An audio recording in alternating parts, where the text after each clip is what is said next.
আজকের দিনে ত্রিপুরা রাজ্যের শিক্ষক কর্মচারীগণ কেন্দ্রীয় সরকার থেকে 19% কম দিয়ে পাচ্ছেন, যেখানে কেন্দ্রীয় সরকার 60% বা 60% দিচ্ছেন, সেখানে রাজ্য সরকারি শিক্ষক কর্মচারী পাচ্ছেন 41%, অর্থাৎ কেন্দ্র রাজ্যের মধ্যে 19% বকেয়া। আমরা জানি কনজিউমার প্রাইস ইন্ডেক্স অনুযায়ী দ্রব্যমূল্য বৃদ্ধির সাথে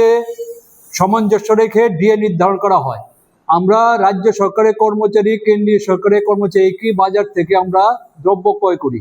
আমরা 18 সালের নির্বাচনের পূর্বে শুনেছিলাম ভীষণ ডকুমেন্টসে এখন যে ক্ষমতাসীন সরকার তার দল বলেছিল ক্ষমতা আসার পরে ডিএ যে ফারাককে শূন্যতে নিয়ে আনা হবে, পে কমিশন করবে, সমস্ত সুযোগ সুবিধা দেওয়া হবে। আমরা তো কোনো সুযোগ সুবিধা, কোনো অতিরিক্ত বাম আমল যা পেতাম তা পাইনি, যেখানে আজকে 19% আজকে ডিএ বকেয়া। কেন্দ্রীয় সরকার জানুয়ারি এবং জুলাই মাসে ডিএ ঘোষণা করেন, এই যে কোনো সময় আবার এক কিস্তি ডিএ ঘোষণা করবে, সেদিক থেকে ফারাক আরও বাড়বে। সেদিক থেকে আমরা দেখেছি যে বর্তমান সরকারের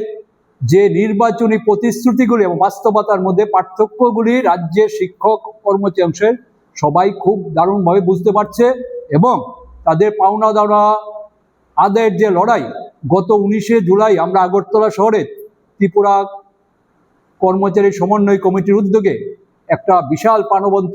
মিছিল আপনারা সবাই কভার করেছেন এবং আমরা বিশ্বাস আগামী দিনে এই যে বকেয়া ডিএ এবং অন্যান্য যে ভাতাদি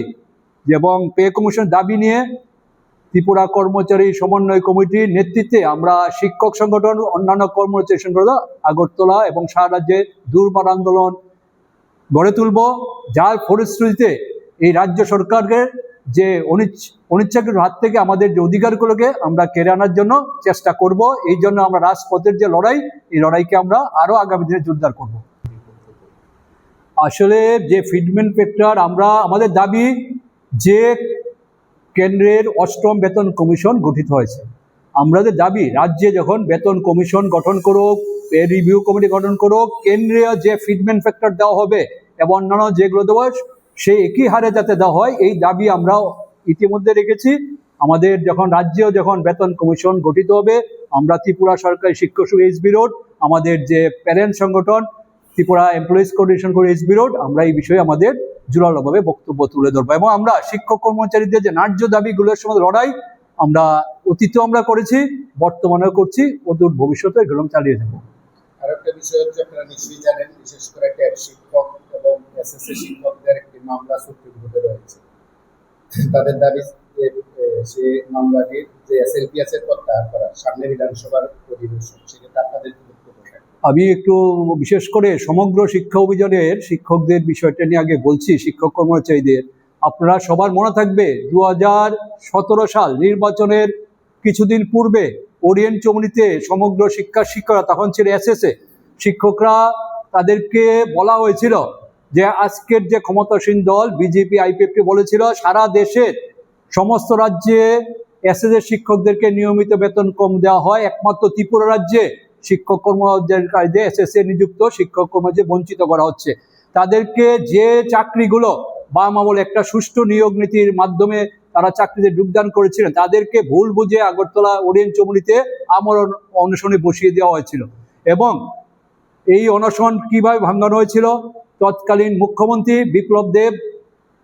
বর্তমান যিনি বিদ্যুৎ মন্ত্রী রতনলাল নাথ এবং তাদের নেতৃত্বরা গিয়ে লেবুর জল খাই তাদের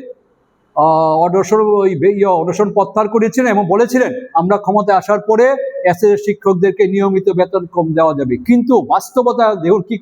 কঠিন বাস্তবতা। এর পরবর্তী সময় যখন বিজেপি আইপিএফটি সরকার এসএসএ শিক্ষকের জন্য কোনো কিছু করেনি, যখন ওনার হাইকোর্টে এই বিষয়টা নিয়ে গেলেন নিয়মিত বেতন কমের জন্য, হাইকোর্ট যখন বলল যে সমগ্র শিক্ষা অভিযানে নিয়োজিত শিক্ষক কর্মচারীদেরকে নিয়মিত বেতন প্রদানের জন্য রাজ্য সরকার সেই জিনিসটাকে না মেনে সেই রায়কে মান্যতা না দিয়ে সুপ্রিম কোর্টে এসএলপি দাখিল করেছেন এবং সুপ্রিম কোর্টে রাজ্য সরকারের অ্যাডভোকেট 1 সেপ্টেম্বর 2025 সালের সিনিয়র শিক্ষকদের যে টেট বিষয়টার কথা উল্লেখ করে, যেহেতু এসএসএ শিক্ষকদের সমগ্র শিক্ষকদের অনেকেরই টেট নেই, তাদের চাকরি না থাকার পক্ষে সওয়াল করেছেন। অথচ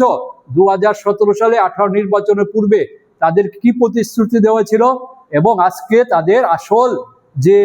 তাদের যে চিন্তা চেতনা মানসিকতা, তাদের এই যে বিজেপি সরকারের কর্মচারী বিরোধী মানসিকতা, আমরা বিশ্বাস সমগ্র শিক্ষা অভিযানের সমস্ত শিক্ষকরা বুঝতে পারছে।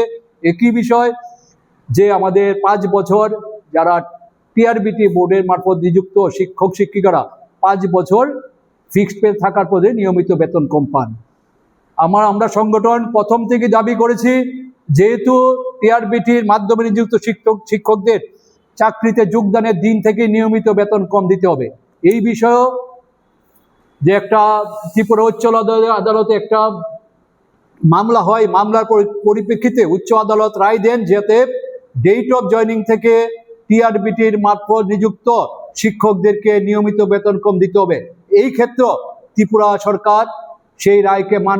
মান্যতা না দিয়ে সুপ্রিম কোর্টে এসএলপি দাখিল করেছেন। যদিও সুপ্রিম কোর্ট পরবর্তী সময় স্পেশাল লোক আদালতের মারফত এটাকে সমাধান করে নেওয়ার জন্য একটা সুযোগ দিয়েছিলেন, কিন্তু রাজ্য সরকার বা রাজ্য সরকারের দপ্তরগুলো সেই সুযোগ গ্রহণ করেনি। এখন সুপ্রিম কোর্টের এই মামলাটি বিবেচনাধীন আছেন। আমরা অনুরোধ করব রাজ্য সরকারের কাছে, আমরা দাবি রাখবো যে সুপ্রিম কোর্ট থেকে অবিলম্বে এসএলপি প্রত্যাহার করে টিআরবিটির মাধ্যমে নিযুক্ত শিক্ষকদের নিয়োগের প্রথম দিন থেকে নিয়মিত বেতন কম প্রদান করতে হবে, এবং একই সাথে টিআরবিটিতে বোর্ডের মারফত উত্তীর্ণ পরীক্ষায় পাশ করে টেট 1, টেট 2, এসটিজিটি, এসটিপিজিটি পাশ করে আজকে শিক্ষিত বেকাররা যা চাকরি প্রত্যাশী, তারা আজকে ডাইরেক্টরেটে গিয়ে ধর্ণা দিচ্ছেন, মুখ্যমন্ত্রী বাড়িতে যাচ্ছেন চাকরি প্রত্যাহত। রাজ্যের বিদ্যালয়গুলিতে শিক্ষক স্বল্পতা কি আকার ধারণ করেছে, 4 শতাধিক স্কুল চলছে সিঙ্গেল টিচার, প্রত্যেকটি স্কুলে শিক্ষক স্বল্পতা, হাজার হাজার শিক্ষক, আনুমানিক 10 থেকে 12,000 শিক্ষক স্বল্পতা। সেখানে টিআরবিটি বোর্ডের মাধ্যমে পরীক্ষা উত্তীর্ণ হয়ে শিক্ষিত যুবক যুবতীরা পাশ করে বসে, তারা নিয়োগের যে প্রত্যাশায় বসে আছেন, কিন্তু বিদ্যালয় শিক্ষা দপ্তর সেই ক্ষেত্রে একটা নেতিবাচক দৃষ্টি দেরি করছেন। আমরা অনুরোধ করব বিদ্যালয় শিক্ষা দপ্তর আর দেরি না করে যারা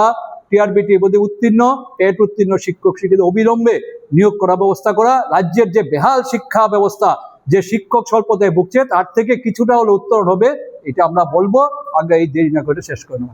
Kaisa kaham kuk borok ni langma imang nongma bai simi engya kaisa soi tongkhorno sai himani bisingtui se jengjak nai lamsogo Vinayaka Institute of Health Sciences Agartala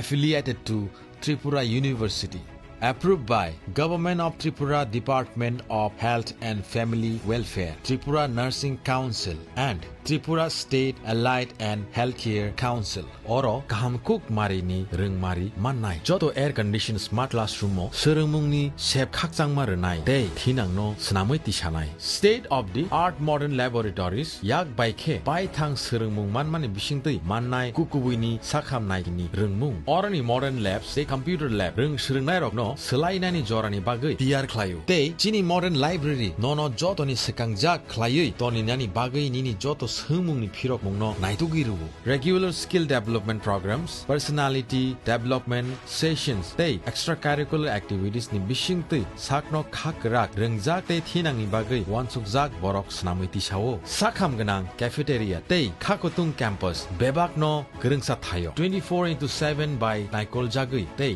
free wifi zone ni bisingtui campus naimuthangjak tei gerengjak bisingono thengmungni shep tongnai tei jungsajak reng serngnai rokni langma tamoni hunba khotolni bisingo simino khajagui tongala Bachelor of Science in Nursing GNM, Bachelor of Medical Laboratory Science, Bachelor of Medical Radiology and Imaging Technology, NSP Scholarship tei Education Loan ni shep ni bisingtui nongni ni imangno mathagyawi no mukthang snamui mannai 2026-27 reng bisini bagui admission najagui tongo Vinayaka Institute of Health Sciences by Gerengdi oroni simino thinangni sakhamnai kini khlainai rok borokni langmano jengchao